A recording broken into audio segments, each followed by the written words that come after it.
மனிதனை மகிழ்விக்கக்கூடிய அத்தனை பொருட்கள் சுக்கிரன் தான். ஃபேஷன் டிசைனிங்ல இருந்து ஜாதகர் பியூட்டிஷியன் ஆகிற வரைக்கும் நிறைய லேடிஸ் ஸ்பா இந்த மாதிரியான அமைவுகளுக்கும் இந்த சுக்கிரன் தான். அதுபோல இந்த பார்கள்னு சொல்லக்கூடிய மதுகூடங்கள்ல இந்த ரெசிடென்சில வரக்கூடிய ஒரு பார்கள்னு சொல்லக்கூடிய ஓரளவுக்கு ஃபேன்சி கலைநயத்தோடு நடக்கக்கூடிய பப் இது போன்ற செட்டப்புக்கும் இந்த சுக்கிரன் தான் அதிபதி வைக்கிறார். அப்ப பல துறைகளுக்கு சுக்கிரன் தான். மனிதனை இல்வாழ்க்கையில் சுகம்படுத்தி பார்ப்போர் சுக்கிரன் தான்.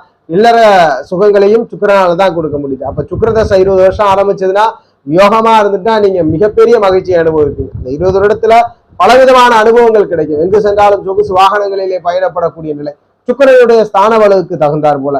சுக்கிர உங்கள் ஜாதகத்துல ஆட்சி, உச்சம், நீசபங்கம், பரிவர்த்தனை, வர்க்கோத்தமம், திக்பலம் போன்ற ஏதேனும் ஒரு வகையில ஸ்தான பலத்தோட வலுத்து இருந்தா தான் நம்ம சொல்லக்கூடிய பலன்கள் தான். அதே சுக்கிரனுடைய ஸ்தான பலம் கொஞ்சம் கொஞ்சம் இழக்க அரசு பேருந்துல பயணப்பட்டா கூட ஜன்னலோல இருக்கையில் அமர்ந்து கொஞ்சம் சொகுசா பயணப்படுவார். ஸ்தான பலத்தோட இருந்ததுன்னா சொந்த வாகனத்தில் ஜன்னலோரத்துல ஒரு சொகுசை அனுபவித்து செல்லக்கூடிய நிலை இருக்கும். ஆனால் தசைநாதன் சுக்கிரன் ஸ்தான பலத்தோட இருக்கணும். இப்ப பாத்திரலாம் ஒவ்வொரு லக்னத்திற்கும் சுக்கிரன் எப்படி இருந்தால் யோகம் செய்வார். நம்ம மேல சொன்ன இந்த யோக அமைவுகள்ல தொழில் செஞ்சாலும் சரி, வாழ்க்கையை அனுபவிச்சாலும் சரி, சுக்கிர தசையில அந்த சுகபோகங்களை அனுபவிக்கணும்னா எப்படி இருக்கணும்னு பார்த்துடலாம். அதுபோல ஒரு பொதுவான விதிகள் உண்டு.